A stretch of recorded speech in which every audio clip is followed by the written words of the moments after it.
വിശുദ്ധ മത്തായി എഴുതിയ സുവിശേഷം അധ്യായം 10 വാക്യങ്ങൾ 1 മുതൽ 15 വരെ. അപ്പൊസ്തലന്മാരെ അയക്കുന്നു.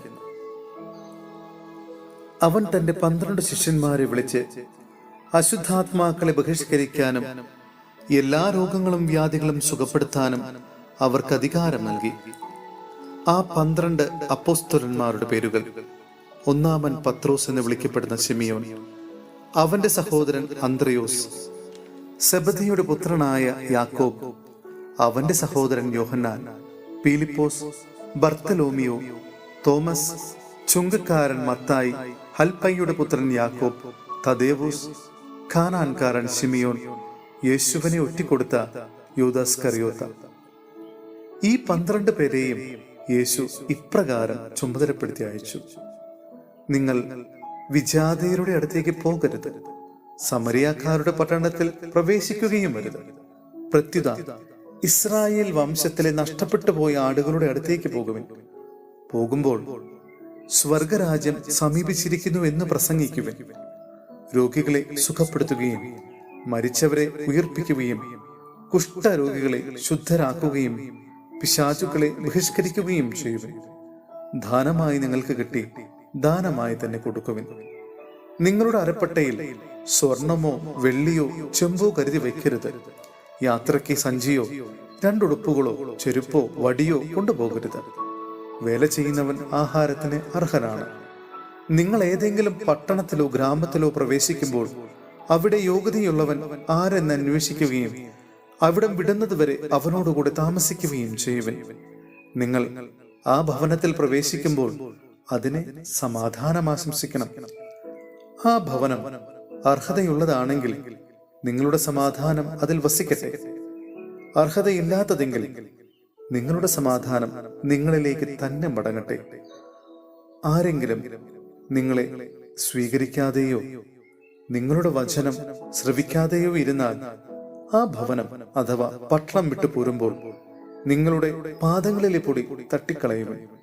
വിധി ദിവസത്തിൽ ആ പട്ടണത്തേക്കാൾ സോദോം ഗൊമോറ ദേശങ്ങൾക്ക് കൂടുതൽ ആശ്വാസമുണ്ടാകുമെന്ന് സത്യമായി ഞാൻ നിങ്ങളോട് പറയുന്നു.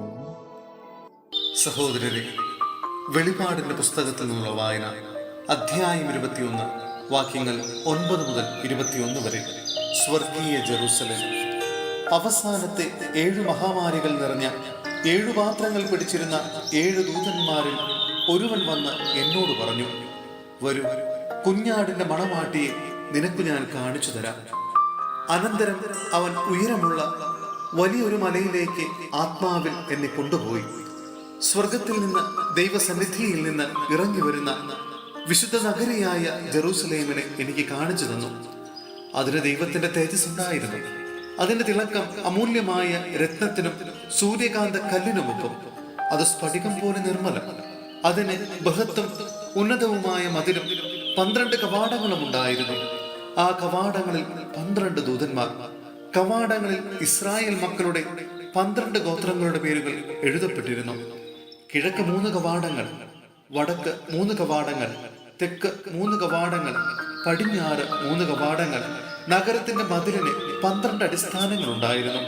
അവയിന്മേൽ കുഞ്ഞാടിന്റെ 12 അപ്പസ്തോലന്മാരുടെ പേരുകളും. എന്നോട് സംസാരിച്ചവന്റെ അടുക്കൽ നഗരവും അതിന്റെ കവാടങ്ങളും മതിലുകളും അളക്കാൻ സ്വർണം കൊണ്ടുള്ള അളവുകോലുണ്ടായിരുന്നു. നഗരം സമചതുരമായി സ്ഥിതി ചെയ്യുന്നു. അതിന് നീളത്തോളം തന്നെ വീതി. അവൻ ആ ദണ്ഡ് കൊണ്ട് നഗരം അളന്നു. 12,000 സ്ഥാദിയോൻ. അതിന്റെ നീളവും വീതിയും ഉയരവും തുല്യം. അവൻ അതിന്റെ മതിലും അളന്നു. മനുഷ്യന്റെ തോതനുസരിച്ച് 147 മുഴം. അതുതന്നെയായിരുന്നു ദൂതന്റെ തോതും. മതിൽ സൂര്യകാന്തം കൊണ്ട്.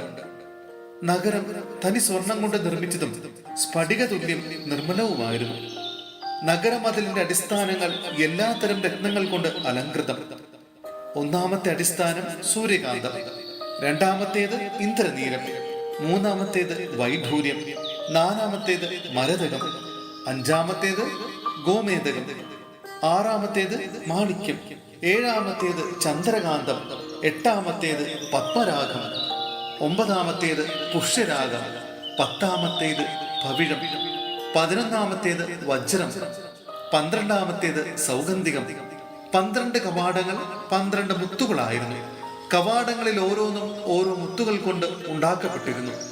നഗരത്തിന്റെ തെരുവീതി അറ്റസ്ഫടിക തുല്യമായ തനി തങ്കമായിരുന്നു.